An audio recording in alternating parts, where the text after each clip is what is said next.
She smirked. My old boyfriend messaged me. Maybe I'll return to him. I just nodded. Follow your heart. That weekend, at her beloved spot, she nearly dropped her purse seeing me with the very coworker she used to mock. It's funny how life has a way of showing people exactly what they've been taking for granted, usually at the most inconvenient moments possible. I'd been with Jessica for 5 years, building what I thought was something solid in our shared Denver apartment, complete with morning coffee routines and weekend plans that felt like the foundation of a real future together. I'm Blake, 32, financial analyst at Morrison & Associates, the kind of guy who believes in compound interest, reliable returns, and showing up when you say you will. Jessica worked in marketing at a boutique firm downtown, ambitious and driven, always talking about building her personal brand and making strategic career moves. That Tuesday evening in March, she walked through our apartment door with this barely concealed smirk on her face, the kind that meant she had news she was dying to share but wanted to savor the moment first. You'll never guess who reached out to me today, she said, setting down her designer bag with deliberate casualness. I looked up from my laptop where I'd been reviewing quarterly reports. Try me. Ryan messaged me on LinkedIn. You remember Ryan from college, right? My ex. I remembered Ryan. Dropout who'd disappeared junior year owing everyone money, including Jessica. What's he want? Her eyes lit up with excitement she couldn't quite hide. He's been traveling through Asia for 3 years, building this incredible cryptocurrency consulting business. His LinkedIn is full of these amazing success stories, investment posts, pictures from Singapore, Tokyo, Hong Kong. He's completely transformed himself. I watched her scroll through his profile on her phone, showing me photos of expensive restaurants and business meetings. Says he learned from his mistakes and wants to discuss our unfinished business. Can you believe that? Actually, I could believe it perfectly. What I couldn't believe was that she was buying it so completely. Sounds like he's doing well for himself, I said neutrally. He is. Look at this post about his latest crypto deal, $300,000 profit in 2 weeks. She showed me a screenshot that looked suspiciously polished for someone supposedly traveling constantly. I'll be honest, Blake, I'm torn. We have this stable thing, you know? But Ryan represents this whole different life, this excitement and possibility I've been missing. There was 5 years reduced to this stable thing, while a guy who'd ghosted her after borrowing money was suddenly representing excitement and possibility. I'd been secretly planning to propose during our upcoming anniversary weekend in Aspen, had the custom-designed ring hidden in my home office safe for 2 months now. Apparently, I'd been planning a future she wasn't even sure she wanted. I've been thinking about it all day, she continued. He wants to meet up this weekend to talk about where we both are now. I know it sounds crazy, but what if this is the universe giving me a second chance at something amazing? The universe? What are you going to do? I asked. I don't know yet. I mean, you and I have something comfortable, something safe. But comfortable isn't everything, is it? Sometimes people need more than just financial security and predictable routines. Comfortable. Predictable. This from the woman who used to tell people I was the most thoughtful person she'd ever met, who bragged about how I remembered every important date and actually listened when she talked about her goals. Now I was apparently the human equivalent of a savings bond, reliable but boring. I need to be honest with you about something, she said, sitting down across from me. I've been feeling restless lately. You're wonderful, you really are, but lately I've been wondering if we want the same things. You're content with your job, your routine, your modest goals. Ryan talks about taking risks, building empires, living boldly. Living boldly with other people's money, apparently, but I kept that observation to myself. So what are you saying? I'm saying maybe I need to explore this. See what Ryan's offering. See if there's still something there worth pursuing. She reached for my hand with practiced sincerity. You understand, right? You wouldn't want me to spend the rest of my life wondering, what if, would you? The manipulation was smooth. I had to give her credit. Make it seem like she was doing us both a favor by potentially blowing up our relationship for a guy who'd proven himself unreliable once already. Follow your heart, I said simply. Her face registered surprise, like she'd expected me to fight harder, beg her to reconsider, promise to be more exciting or take bigger risks. That's it? You're just okay with this? I'm not going to convince someone to stay who's already planning to leave. If Ryan's what you want, Go find out. Something flickered across her expression, disappointment maybe, or panic that her dramatic revelation hadn't gotten the desperate reaction she'd hoped for. I thought you'd be more upset. I'm processing, I said, which was true. I was processing a lot of things, including how someone I'd loved for 5 years could be so eager to throw it all away for Instagram success stories and vague promises from a guy who'd already screwed her over once. That night, lying in bed listening to her scroll through Ryan's social media posts with the volume up because of course she did, I made a decision of my own. If Jessica wanted to chase after fool's gold, that was her choice. But I wasn't going to sit around waiting to be her backup plan. The next morning, while Jessica was taking one of her increasingly long showers, I texted Megan from her marketing firm. Megan Rodriguez had always been friendly during our group outings, the kind of person who actually listened when you talked and asked thoughtful follow-up questions about your work. Hey Megan, hope you don't mind me reaching out. Could I get your thoughts on something work-related? Maybe grab coffee sometime? Her response came within minutes. Of course. I've been meaning to ask you about investment strategies anyway. How about Thursday evening? What I learned over coffee at the Rooftop Lounge, Jessica's favorite upscale networking spot where she posted weekly professional headshots with captions about building her brand, completely changed my perspective on the situation. I wasn't going to say anything, Megan began, stirring her latte thoughtfully, but Jessica's been acting strange at work lately. Taking these extended lunch breaks, leaving early for client meetings that don't exist in our company database. She paused, seeming to weigh her words carefully. And I've noticed this Ryan guy commenting on all her professional posts with messages that are way too flirtatious for LinkedIn. Hearts and fire emojis on posts about quarterly marketing reports? Come on. I felt something cold settle in my stomach. How long has this been going on? About 3 weeks. She's been super secretive about her phone, jumping every time it buzzes. Yesterday, she got this huge bouquet of flowers delivered to the office with no card, claimed they were from a grateful client, but the delivery guy asked specifically for Jessica by her maiden name. The conversation flowed naturally from there, and I found myself genuinely enjoying Megan's company in a way I hadn't experienced in months. She was genuinely interested in my financial analysis work, asked intelligent questions about market trends, and shared her own frustrations with the marketing industry's obsession with superficial metrics over genuine results. I've watched Jessica manipulate situations for personal gain more times than I can count, Megan admitted. She's brilliant at reading people and telling them exactly what they want to hear. But you seem different, Blake. More genuine. When we decided to take a casual photo together, just two friends having coffee and discussing business strategies, I posted it with a simple caption, "Great conversation about investment planning with a fellow professional. Always learning something new." Jessica's response was immediate and explosive. My phone started buzzing within 10 minutes of posting, call after call that I let go to voicemail. The texts started coming in rapid succession. What the hell are you doing with Megan? Are you trying to sabotage my career? Why are you suddenly interested in my boring coworker? This is incredibly inappropriate and unprofessional. When I finally answered her call, her voice was shrill with panic and rage. Blake, what game are you playing here? You know I work with Megan. You're trying to poison my work relationships because I'm exploring my options with Ryan. We had coffee and talked about investments. That's it. Don't lie to me. I know what you're doing. You're trying to make me jealous, trying to manipulate me into staying by flirting with someone from my office. It's pathetic and desperate. The projection was absolutely incredible. She was accusing me of manipulation while literally cheating on our relationship with her ex-boyfriend, using company time and resources to conduct her affair. I'm not trying to make you jealous, Jessica. I told you to follow your heart, remember? But not like this.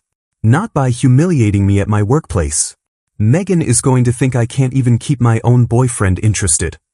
Maybe because you can't, I said quietly. The silence stretched for what felt like an eternity. When she finally spoke, her voice was different, smaller somehow. What's that supposed to mean? It means I'm not going to sit around being your safety net while you explore your options. You want excitement and possibilities? Go get them. But don't expect me to be here waiting when it doesn't work out. Blake, that's not. I never said you were my safety net. You didn't have to say it. Your actions made it pretty clear. I hung up and turned my phone to silent. Whatever Jessica decided to do with Ryan was her business now. But I was done being treated like a consolation prize by someone who'd already checked out of our relationship emotionally. The funny thing was, sitting there with Megan had reminded me what it felt like to talk to someone who actually valued what I brought to the table, someone who saw my analytical mind and steady nature as strengths rather than limitations. For the first time in months, I felt like myself again instead of some inadequate placeholder in someone else's romantic drama. That Friday evening, I came home to find Jessica and Ryan sitting on my couch like they owned the place, both looking guilty and defensive in that particular way people do when they've been caught doing something they know is wrong. Ryan looked exactly like his LinkedIn photos, which should have been my first red flag that something was off. Expensive clothes that seemed a size too big, designer watch that caught the light suspiciously like it might be a good fake, confident smile that didn't quite reach his eyes. "Blake, we need to talk," Jessica announced, standing up with that practiced authority she used in client meetings. "Ryan and I have been discussing our situation, and we think it's time for some honesty about where everyone stands." "Great idea," I said, pulling out my laptop and the folder I'd been preparing all week. "Let's definitely talk about honesty." I opened the bank statements I'd printed that morning, highlighting the charges that had been bothering me for weeks. "Jessica, can you explain these unauthorized charges on our joint business credit card? $5,300 in the past month alone." Ryan shifted uncomfortably while Jessica's confident facade started cracking around the edges. "Those were work expenses, networking events, client development meetings." "Really? Because Chez Laurent charges $400 per person, and according to your work calendar, you had no client meetings scheduled that Tuesday night. Same with this $1,000 weekend trip to Las Vegas, charged to the business card but somehow never submitted for reimbursement." I slid the printouts across the coffee table. "And these purchases at Best Buy and that luxury electronics store, totaling $1,800. What business equipment did we suddenly need?" Jessica's face was getting red, but Ryan jumped in with that smooth confidence that had probably worked on less analytical people. "Look, Blake, I know this seems complicated, but those were investments in Jessica's professional development. Networking costs money in our industry." "Your industry being cryptocurrency consulting, right?" I opened my laptop and pulled up the blockchain analysis I'd been working on all week. "Funny thing about crypto, Ryan, everything's publicly recorded if you know where to look. These wallet addresses you've been posting about on LinkedIn? They're all demo accounts with fake transaction histories." The color drained from Ryan's face as I showed them screenshot after screenshot of his supposed success stories cross-referenced with actual blockchain data. "Your $300,000 profit from 2 weeks ago? That's a paper trading simulation. Your Asian business expansion? Those office photos are from WeWork locations with daily passes. Even this car outside, the BMW you've been driving to impress Jessica, it's registered to a Marcus Thompson in Lakewood. Your cousin, I'm guessing?" Ryan's mouth opened and closed like a fish gasping for air. "How did you? That's private information." "Nothing's private when you're posting your supposed wallet addresses on social media, genius. I've been tracking your actual financial situation all week. You're not a successful crypto consultant, you're $57,000 in debt across multiple lending apps, your credit cards are maxed out, and you've been living in your cousin's basement for the past 6 months. Jessica turned to stare at Ryan with growing horror. "Is this true?" "Jessica, I can explain everything. I was going to pay back the credit card charges once my next big deal came through. I've got this amazing opportunity with a Dubai investment group." "With what money?" I asked. "According to your actual transaction history, you've lost over $30,000 in failed crypto trades in the past year alone. The only money you've had access to recently has been Jessica's, which you've been using to maintain this fake successful lifestyle." Jessica's voice was barely a whisper. "Ryan, tell me he's wrong. Tell me you didn't use our money to pretend you were successful." Ryan looked between us desperately, sweat beading on his forehead despite the cool evening air. "I was going to pay it all back, I swear. I just needed a little time to get back on my feet. Jessica, you know how much you mean to me. This is just temporary." "Temporary fraud," I said flatly. "You've been scamming my girlfriend and using our joint resources to fund your fantasy life. That's not a business strategy, that's theft." The room went completely silent except for the sound of Jessica's rapid breathing as she processed everything I'd just revealed. Her face cycled through shock, embarrassment, rage, and something that looked almost like relief. "Get out," she said quietly, looking at Ryan. "Both of you, just get out of my apartment." "Our apartment," I corrected. "And I live here. But Ryan definitely needs to leave." Ryan stood up quickly, his confident persona completely shattered. "Jessica, please, let me explain properly. We can work this out." "Explain what?" "How you lied about everything. How you used me to steal money from my boyfriend. How you made me look like an idiot in front of everyone I work with." Her voice was getting louder with each word. "I defended you to my coworkers, told them you'd changed, that you were this successful entrepreneur. Do you know how humiliated I am right now?" As Ryan gathered his fake designer jacket and headed for the door, he turned back with one last desperate attempt at manipulation.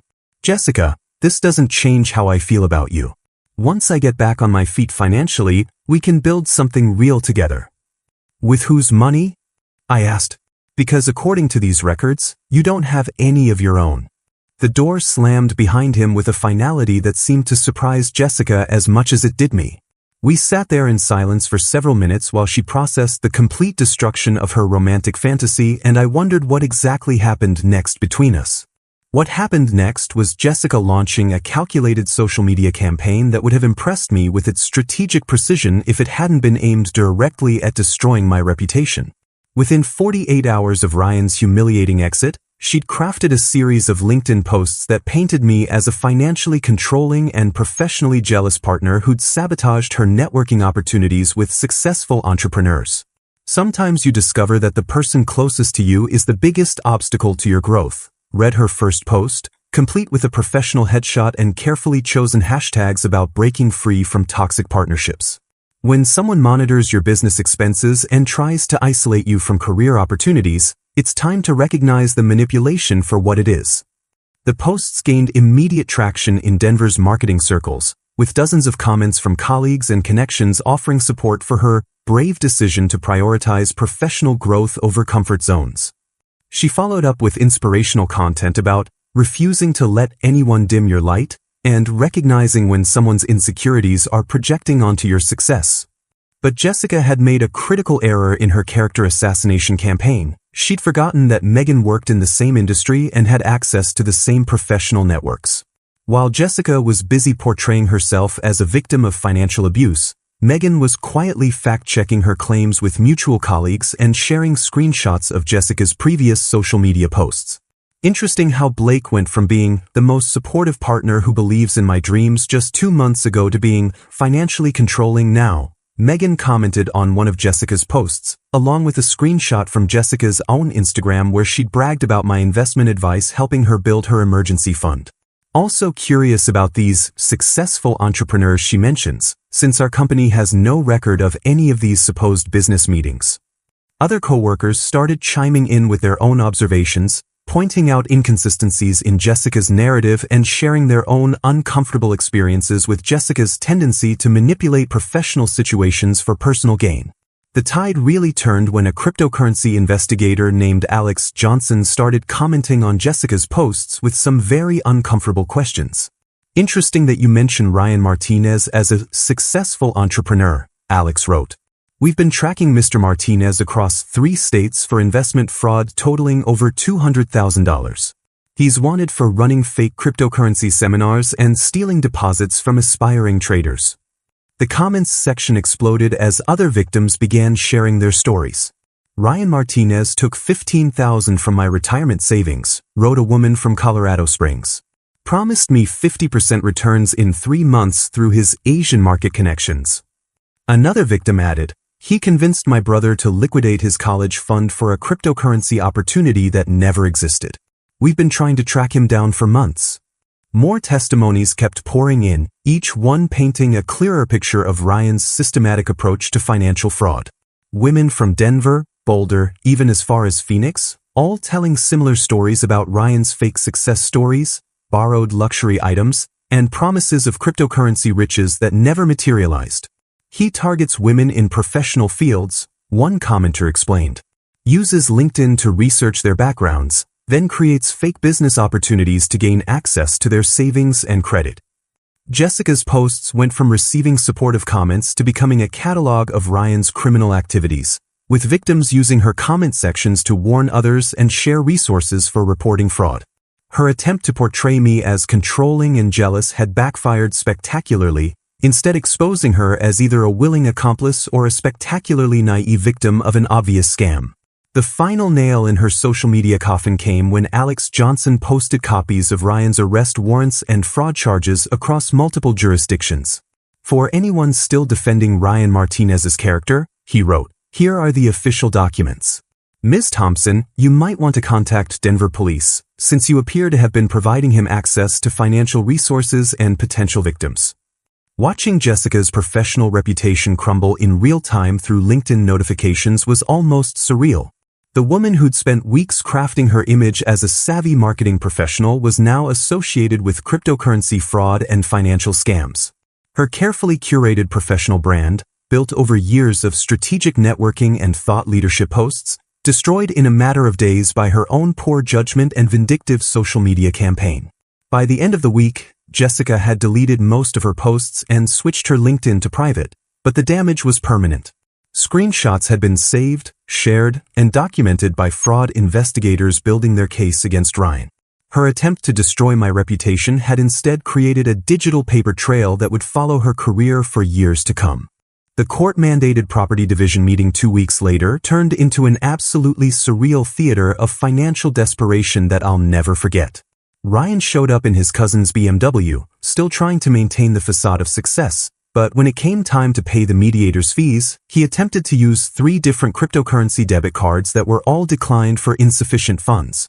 The hired mediators, professional arbitrators who'd probably seen every kind of financial drama imaginable, watched with barely concealed amusement as Ryan's confident demeanor crumbled with each declined transaction. "Perhaps we could reschedule until Mr. Martinez resolves his payment issues," the lead mediator suggested diplomatically. That's when I discovered something that made my blood run cold. My collection of rare collectible trading cards, worth approximately $15,000 and stored in a fireproof safe in my home office, was completely gone. Along with my laptop, my tablet, and Jessica's grandmother's jewelry that she'd claimed was irreplaceable. "Where's my card collection?" I asked Jessica directly. Her face went pale, eyes darting to Ryan, who suddenly seemed very interested in studying his fake Rolex. "I don't know what you're talking about." "The Pokemon and Magic cards in the fireproof safe. The one only you and I knew the combination to." Ryan cleared his throat nervously. "Maybe we should focus on dividing the shared assets first, then worry about individual property disputes." But I'd already pulled out my phone and started reviewing the building's security footage that I'd requested earlier that week. Our apartment building had cameras in all the hallways, and the management company had been surprisingly cooperative when I'd explained the situation and mentioned potential theft charges. "Actually, let's look at this interesting footage from last Tuesday," I said, connecting my phone to the mediator's conference room screen. "That's you, Ryan, entering with Jessica's key card at 2:47 p.m., when Jessica was supposedly at her client lunch and I was in meetings all afternoon." The grainy black and white footage clearly showed Ryan entering our apartment with a key card, then leaving 43 minutes later carrying a suspicious duffel bag that definitely hadn't been with him when he'd arrived. The timestamp and building's electronic key card logs provided perfect documentation of exactly when he'd accessed our apartment and how long he'd been inside. "You want to explain what was in that bag?" I asked. Ryan's face had gone from confident to panicked to completely defeated in the span of about 30 seconds. "Look, Blake, I can explain everything. I was desperate, okay? I had these creditors threatening me, dangerous people who don't take no for an answer. So you decided to steal from your girlfriend's ex-boyfriend? I was going to pay it back once I got on my feet. Those cards, they're just collectibles, right? You weren't using them anyway." The casual dismissal of $15,000 worth of carefully curated collectibles as just anything made me want to reach across the table, but the mediators were already taking notes and asking very pointed questions about criminal activity and police involvement. "Mr. Martinez," the lead mediator interrupted, "are you admitting to theft of personal property?" Jessica jumped in desperately. "He didn't mean it like that. Ryan's been under incredible stress. He's not thinking clearly. Actually, I said, pulling up another screen on my phone. The building management company mentioned this isn't the first theft incident they've investigated involving Mr. Martinez. Apparently, there have been 3 other complaints from tenants in buildings where Ryan had access through various girlfriends. The room went completely silent as I shared the property management company's email detailing previous incidents where valuable items had gone missing from apartments that Ryan had visited. Electronics, jewelry, cash, even prescription medications, all from apartments belonging to women who'd been dating Ryan and given him access to their homes. Ryan broke down completely at that point, tears streaming down his face as he admitted everything. I never meant for it to go this far. I started with small stuff, things I thought people wouldn't miss. But the gambling debts kept getting bigger, and these people, they don't care about explanations or payment plans. What gambling debts? Jessica asked, her voice barely above a whisper. Sports betting, cryptocurrency futures trading, poker games with people who charge interest rates that would make loan sharks blush. I owe almost $80,000 to people who've made it very clear what happens if I don't pay. The mediators were already reaching for their phones to contact law enforcement as Ryan continued his confession, detailing months of systematic theft from multiple victims to fund his gambling addiction and maintain his fake lifestyle. Jessica sat there in stunned silence as she realized she'd not only enabled a criminal but had potentially made herself an accessory to multiple felonies by providing access and covering for his activities. 3 weeks after Ryan's arrest for multiple counts of theft and fraud, I thought the nightmare was finally over. I was wrong. Jessica launched one final, desperate manipulation attempt that was so brazen and poorly executed that it actually impressed me with its sheer audacity. She called me at work on a Thursday morning, voice trembling with what sounded like genuine panic, claiming she'd discovered evidence that I had been embezzling client funds through my financial analysis work. "Blake, I found something terrible on your computer before I moved out," she said, her words tumbling together in rehearsed urgency. "Bank transfer records, email chains with clients, evidence that you've been manipulating their investment accounts for personal gain. I have to report this to the SEC and your licensing board." The accusation was so absurd and desperate that I almost laughed. "Jessica, you're going to accuse me of the exact same crimes your boyfriend just got arrested for? I have screenshots, Blake. Fake transactions, doctored statements, evidence of you stealing from your own clients. Unless you want your career destroyed, we need to discuss settlement terms for our property division." She'd actually created fabricated screenshots of bank transfers and fake email chains that supposedly showed me moving client funds into personal accounts. The forgeries were amateur-level obvious, with inconsistent fonts, wrong bank routing formats, and email timestamps that would have been impossible given my actual work schedule, but she seemed convinced they'd be enough to scare me into compliance. "Send me everything you think you have," I told her calmly. "I'll forward it directly to my compliance department for review." The silence on the other end told me she hadn't expected that response. "Blake, don't be stupid about this. Just agree to let me keep the apartment and half your savings, and this all goes away quietly. Or I could let my firm's investigators and the authorities handle your extortion attempt." Within 6 hours of receiving Jessica's fabricated evidence, my company's compliance department had conducted a thorough audit of my client accounts, computer access logs, and transaction histories. The investigation not only cleared me completely but revealed something far more serious. Jessica had been attempting to access my work computer remotely using passwords she'd observed over the years, which constituted corporate espionage and potentially criminal hacking. "Mr. Blake," my compliance officer explained during our meeting, "these login attempts from your home IP address occurred during times when you were physically in the office and logged into your workstation here. Someone was definitely trying to access confidential client information without authorization." The IT department's forensic analysis revealed dozens of failed login attempts to my work systems, all originating from my home internet connection during hours when I was verifiably at the office. Jessica had been systematically trying to hack into my client databases for months, probably hoping to find something she could use as leverage or blackmail material.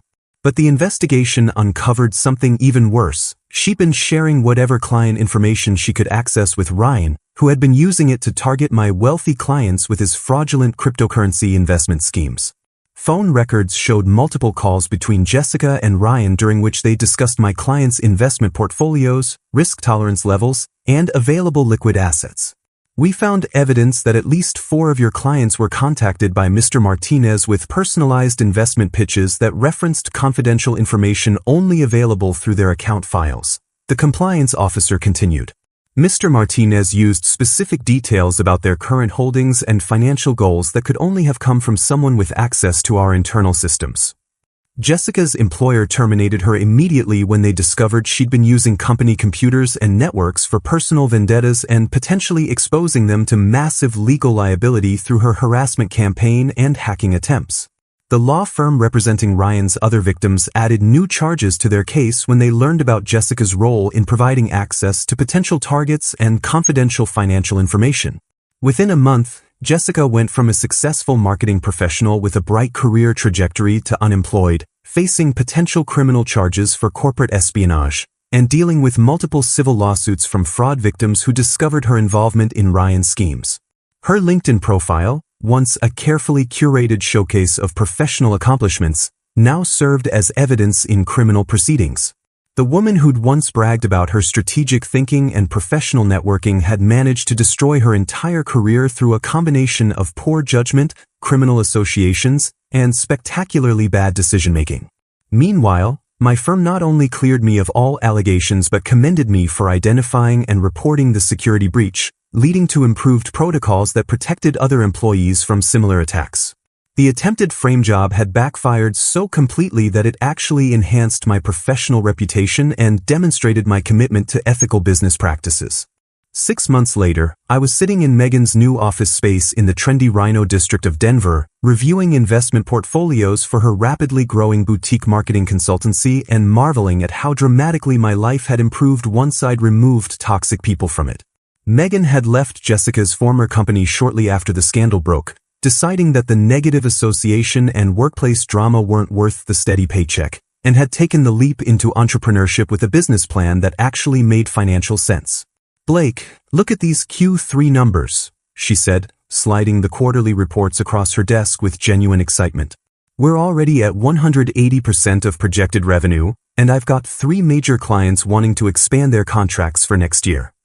What had started as casual coffee meetings about investment strategies had evolved into a genuine romantic relationship built on mutual respect and shared professional interests, plus a business partnership where both our careers benefited from collaboration rather than competition. I'd been promoted to senior financial analyst at Morrison & Associates, largely due to the recognition I'd received for identifying and preventing the security breach Jessica had orchestrated, and was now helping Megan develop comprehensive financial strategies for her growing client base. "The best part," Megan continued, "is that these aren't clients who want quick fixes or get-rich-quick schemes. They understand that sustainable growth takes time and strategic planning." She was absolutely right. Her clients were established businesses looking for authentic marketing strategies that built long-term value, not desperate entrepreneurs chasing cryptocurrency fantasies or hoping to manipulate their way to success. Meanwhile, Jessica's situation had continued its downward spiral in ways that would have seemed impossible just a year ago. Through mutual friends and occasional LinkedIn updates from people still connected to her network, I'd learned that she was working at a call center in a Denver suburb, living with her parents in their basement, and facing multiple lawsuits from Ryan's victims who discovered her role in providing access to potential targets through stolen client information. Ryan remained in federal custody facing wire fraud charges across multiple states, with prosecutors using Jessica's text messages as key evidence of his systematic approach to financial manipulation and victim targeting. The cryptocurrency investigation had expanded to include money laundering charges after authorities discovered he'd been using stolen funds to pay gambling debts and maintain his fake lifestyle across several states. "I saw Jessica's mom at the grocery store last week," Megan mentioned casually while reviewing contract details. "She looked absolutely mortified when she recognized me. Just grabbed her groceries and practically ran to the checkout." I felt a brief moment of sympathy for Jessica's family, who'd done nothing wrong but were now dealing with the embarrassment and legal complications of their daughter's spectacular fall from professional grace. But then I remembered how Jessica had tried to destroy my career and potentially send me to prison with fabricated evidence, and the sympathy evaporated pretty quickly. "Speaking of recognition," Megan said, pulling out her phone with a mischievous smile, "I think it's time we made this official." She showed me the LinkedIn post she drafted, Excited to announce the expansion of Rodriguez Marketing Solutions and our new strategic partnership with Morrison & Associates. When you combine authentic marketing strategies with sound financial planning, amazing things happen. Grateful to work alongside someone who shares my commitment to building genuine value for our clients. The post included a professional photo of us in her office, surrounded by growth charts and client testimonials, looking like the successful business partners we'd actually become. Within hours of posting, the response was overwhelmingly positive from colleagues, clients, and industry connections who recognized that our partnership represented everything Jessica and Ryan's relationship had pretended to be: genuine professional collaboration, mutual respect, shared success, and authentic value creation. The contrast was absolutely stark. Where Jessica had used social media to manipulate perceptions and attack people who threatened her narrative, Megan used it to celebrate genuine achievements and build authentic professional relationships. Where Ryan had fabricated success stories and stolen resources to maintain his image, we were building real wealth through honest work and strategic planning. 6 months later, when we announced our engagement through a simple post about launching our joint consulting venture, the comments section filled with congratulations from people who'd watched our relationship develop naturally and authentically. No dramatic proclamations about finding real love or escaping toxic partnerships, just two professionals who'd found each other and decided to build something meaningful together, both personally and professionally.